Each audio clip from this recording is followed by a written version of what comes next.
வணக்கம். காலை மடக்கி உட்கார பழகிக்கொண்டால் நாம் பொதுவாக எப்பொழுதும் காலை தொங்க வைத்துதான் அதிகமாக அமர்ந்திருக்கிறோம்.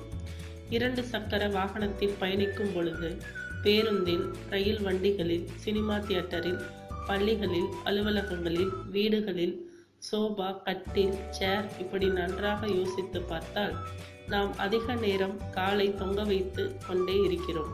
இதனால் நமக்கு பல நோய்கள் உருவாகின்றன. காரணம் என்னவென்றால், காலை தொங்க வைத்து அமரும் பொழுது உடலில் இரத்த ஓட்டம் இடுப்பிற்கு கீழ்ப்பகுதியில் மட்டுமே அதிகமாக செல்கிறது. மேல் பகுதியில் சரியாக இரத்த ஓட்டம் கிடைப்பதில்லை. நாம் காலை மடக்கி சம்மணம் போட்டு அமரும் பொழுது இடுப்புக்கு கீழே இரத்த ஓட்டம் குறைவாகவும், இடுப்புக்கு மேலே இரத்த ஓட்டம் அதிகமாகவும் வருவதற்கு வாய்ப்பு உள்ளது. மிக முக்கியமான உறுப்புகளாகிய சிறுநீரகம், கணையம், நுரையீரல், மூளை, கண், காது ஆகியவை இடுப்புக்கு மேல் பகுதியில் தான் இருக்கின்றன.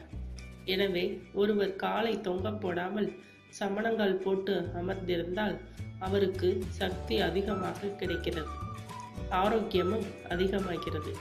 கால்களுக்கு நடக்கும் பொழுது மட்டுமே இரத்த ஓட்டம் சென்றால் போதும்.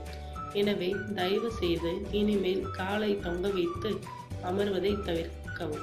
குறிப்பாக சாப்பிடும் பொழுதாவது நாம் காலை மடக்கி அமர்ந்துதான் சாப்பிட வேண்டும். சாப்பிடும் பொழுது காலை தொங்க வைத்து அமர்வதனால் இரத்த ஓட்டம் வயிற்று பகுதிக்கு செல்லாமல் காலுக்கே அதிகமாக செல்கிறது. இதனால் ஜீரணம் தாமதமாகிறது.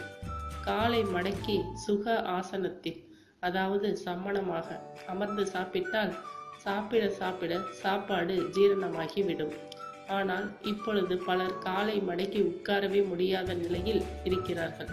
இதற்கு காரணம், நாம் ஒரே ஓர் இடத்தில் மட்டும்தான் காலை மடக்கி அமர்கிறோம். அது மலம் கழிக்கும் பொழுது. யாருடைய வீட்டில் இந்திய பாணிய கழிப்பறை என்று அழைக்கப்படும் காலை மடக்கி அமரும்படியான கழிப்பறை இருக்கிறதோ அவர்களுக்கு மூட்டு சம்பந்தப்பட்ட எந்த வலியும் வருவதில்லை. ஆனால் மேலை பாணி கழிப்பறை உள்ள வீடுகளில் உள்ள அனைவருக்கும் மூட்டு, முழங்கால் வலியும் அவை சம்பந்தப்பட்ட நோய்களும் வருகின்றன. ஏனென்றால் இவர்கள் ஒருமுறை கூட வாழ்க்கையில் காலை மடக்கி அமர்வதே கிடையாது. முதலில் வயதானவர்களுக்கு மட்டுமே இந்த பிரச்சனை இருந்தது. ஆனால் இப்பொழுது சிறு குழந்தைகள் கூட மேலை பாணி கழிப்பறையை பயன்படுத்துவதால் அவர்களும் தரையில் அமர முடியாமல் தவிக்கிறார்கள்.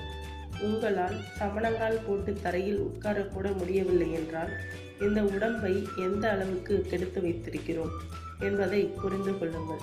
எனவே ஏற்கனவே மூட்டு, முழங்கால் வலி முதலான ஏதேனும் காரணங்களுக்காக மருத்துவர் பரிந்துரைப்படி மேலை பாணி கழிப்பறையை பயன்படுத்துவர்கள் தவிர மற்றவர்கள் தயவு செய்து அதை பயன்படுத்த வேண்டாம். குறைந்தபட்சம் ஒரு நாளில் 2 முறை 3 முறையாவது நாம் யோகாசனம் செய்வதைப் போல அமர்ந்து எழ வேண்டி இருக்கும். முடிந்தவரை காலை தொங்க வைத்து அமர்வதை தவிருங்கள். கட்டிலிலோ சோபாவிலோ அமரும் பொழுது சம்மணம் விட்டே அமருங்கள்.